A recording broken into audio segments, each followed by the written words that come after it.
আপুনি হয়তো বহুতো জ্যোতিৰ্লিংগ আৰু শিৱ মন্দিৰৰ বিষয়ে শুনিছে আৰু দেখিছে, কিন্তু গুৱাহাটীৰ এইটো শিৱ মন্দিৰ গোটেই পৃথিৱীৰ ভিতৰতে এনেকুৱা এটা শিৱ মন্দিৰ যাৰ ভৌগোলিক দিশ তথা প্ৰাচীন কিংবদন্তি কথাৰ বাবে প্ৰচলিত। নমস্কাৰ বন্ধু-বান্ধৱীসকল, স্বাগতম জনাইছোঁ মৌচুমীজ ৱৰ্ল্ডৰ অন্য এটি ভিডিঅ'লৈ। আজি আমি দেখিম ব্ৰহ্মপুত্ৰ নদীৰ মাজতে বনোৱা উমানন্দ শিৱালয়। এই শিৱ মন্দিৰটোৰ কথা শিৱ পুৰাণ তথা কালিকা পুৰাণতো পোৱা যায়।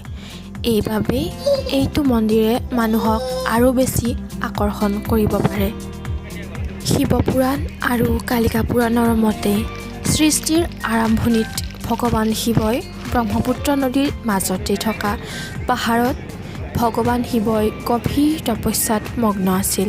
এই তপস্যা কামদেৱে আহি ভংগ কৰাৰ বাবে মহাদেৱৰ ক্ৰোধতে কামদেৱ পুৰি ভস্ম হৈ গৈছিল। এইবাবেই এই পাহাৰখনৰ নাম ভস্মাচল পাহাৰ হয়।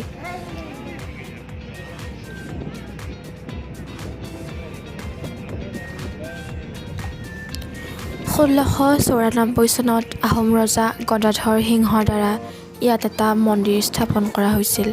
পিছত 1897 চনৰ ভূমিকম্পত বহুতো ক্ষতি হোৱা মন্দিৰটো স্থানীয় ব্যৱসায়ীৰ দ্বাৰা পুনৰ নিৰ্মাণ কৰা হৈছিল। ব্ৰহ্মপুত্ৰ নদীৰ কেইবাটাও ঘাটৰ পৰা উমানন্দ মন্দিৰলৈ যাব পৰা যায়।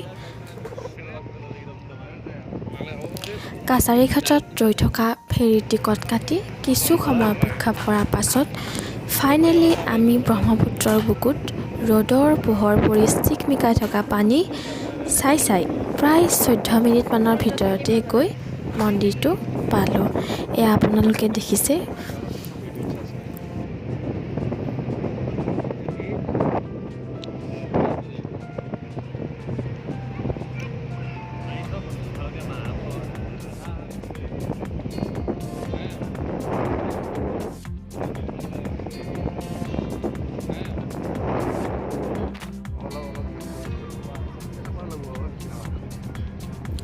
ফেৰীৰ উপৰিও ৰোপৱেৰে উমানন্দ মন্দিৰলৈ যাব পৰা যায়।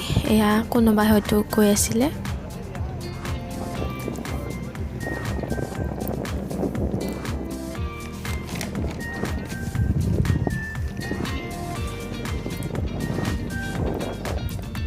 ব্ৰহ্মপুত্ৰ বুকুত ফেৰীৰে যাত্ৰা কৰি আপুনি সঁচাই ৰোমাঞ্চিত হৈ উঠিব। ব্ৰহ্মপুত্ৰ নদীৰ প্ৰবাল সোঁত ফালি আগবঢ়া ফেৰী যাত্ৰাৰ লগতে বতাহৰ গতিত আপুনি এক ধুনীয়া অনুভৱ পাব।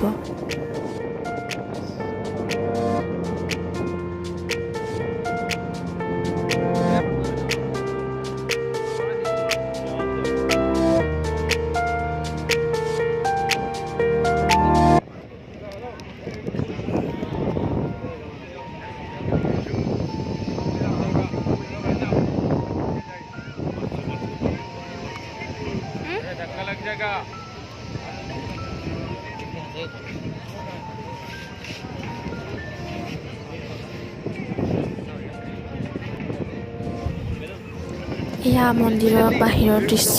আমি ফেৰীখন মন্দিৰৰ কাষত ৰখোৱাৰ পিছত কৰা এটা সৰু ভিডিঅ'।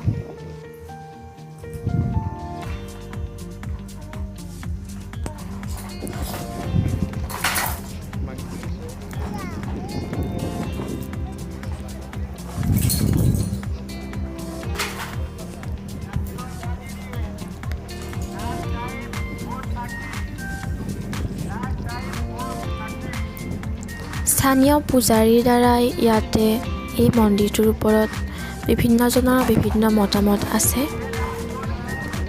কিছুমানে কয় যে এজন বেপাৰী এটা কামধেনু নামৰ গৰু এটা আছিলে, গাই গৰু, যি নিতৌ এই পাহাৰখনলৈ আহিছিলে।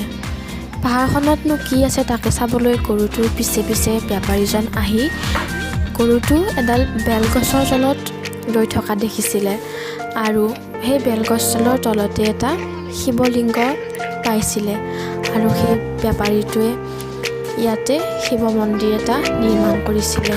এইটো এটা প্ৰচলিত কাহিনী। শুনামতে। এয়া আমি মন্দিৰৰ ভিতৰলৈ চিৰিৰে বগাই ওপৰলৈ উঠিছোঁ। মন্দিৰৰ দুৱাৰমুখত বিভিন্ন সৰু সৰু দোকান দেখিবলৈ পাব। পানী বটল, ফল মূল তথা মন্দিৰৰ আভ্যন্তৰীণ পূজাৰ সামগ্ৰীৰ দোকান কিছুমান পাব। মন্দিৰ চৌহদটো অতি পৰিষ্কাৰ পাব। আপোনালোকে যদি এদিনো আহি পোৱা নাই, আহিম ভাবি আছে, আহি চাব পাৰে। মন্দিৰৰ গধূলি হোৱাৰ পিছত 6 বজাৰ পিছত অৰ্থাৎ ৰাতিপুৱা 5 বজাৰ পিছৰে পৰা মন্দিৰ খোলা থাকে সন্ধিয়া 6 বজালৈ। 6 বজাৰ পিছত মন্দিৰৰ মুখ্য দুৱাৰ বন্ধ কৰি দিয়া হয়। মন্দিৰত প্ৰৱেশ কৰিব পৰা নাযাব। যদি আপোনালোকে আহিব বিচাৰে দিনৰ ভাগত আহি চাই যাব পাৰে। চৌপাশে ব্ৰহ্মপুত্ৰৰ পানীয়ে আগুৰি থকা পৃথিৱীৰ ভিতৰত উমানন্দ নদীদ্বীপ আটাইতকৈ সৰু, যাক আপুনি অসমত থাকি হয়তো এতিয়ালৈকে যাম বুলি ভাবি যাই পোৱা নাই বা যাম ভাবি আছে, এবাৰ চাই আহিব পাৰে। বেছি ভাল লগা কথাটো হৈছে ব্ৰহ্মপুত্ৰৰ বুকুত বেলিৰ পোহৰ পৰি পানীবোৰৰ যিটো ৰূপালী ঢৌ উঠে, সেয়া চাই বৰ ভাল লাগে। এয়া মন্দিৰৰ ভিতৰৰ দৃশ্য।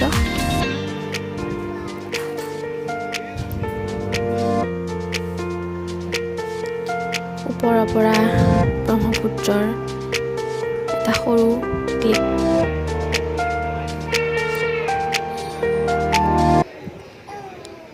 মন্দিৰৰ ভিতৰত প্ৰৱেশ কৰা নাই, বাহিৰেৰেই কিছু দেখাবলৈ চেষ্টা কৰিছোঁ।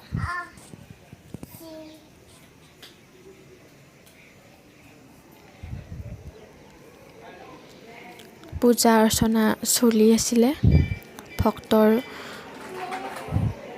অগণন ভক্তৰ সমাৱেশ ঘটিছে।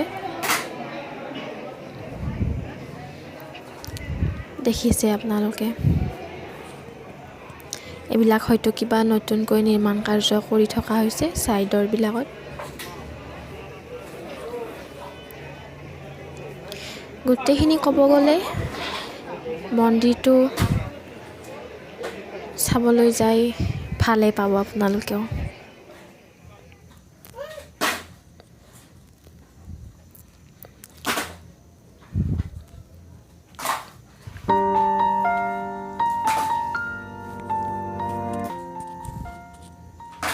প্ৰকৃতিৰ বুকুত আধ্যাত্মিকতাৰে ভৰা মধুৰ সময় আপুনি অতিবাহিত কৰি ঘৰলৈ সুখী মন এটি লৈ উভতি আহিব পাৰিব। বেলি লহিওৱাৰ দৃশ্য চাই সূৰ্য উদয়ৰ পৰা সূৰ্য অস্তলৈ ইয়াৰ মন্দিৰত দৰ্শন কৰিব পাৰিব।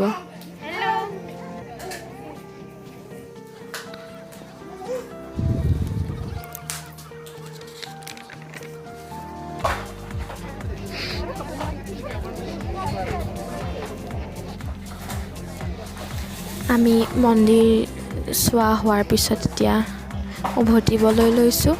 উভতনি পথত যিখিনি ক্লিক বন্দী কৰিছিলোঁ কেমেৰাত, মোবাইলৰ কেমেৰাত, তাকেই সংযোজন কৰি দিছোঁ।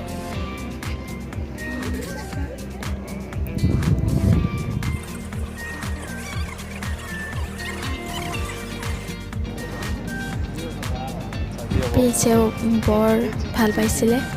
তাক এটাই কথা, সি চিৰিবিলাক বগাই ওপৰত উঠিব বিচাৰে। লৈ থাকিলেই তাৰ এনেই কান্দি থাকিব বিচাৰে লৈ থাকিলে। এয়া লাষ্ট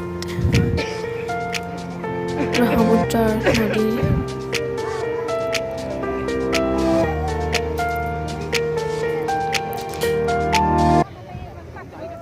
এইখন আমি উঠা ফেৰীখন আছিলে।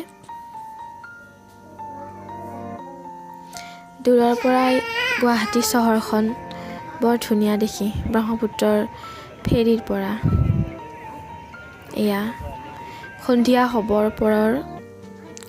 হোৱাৰ সময়ৰ দৃশ্য।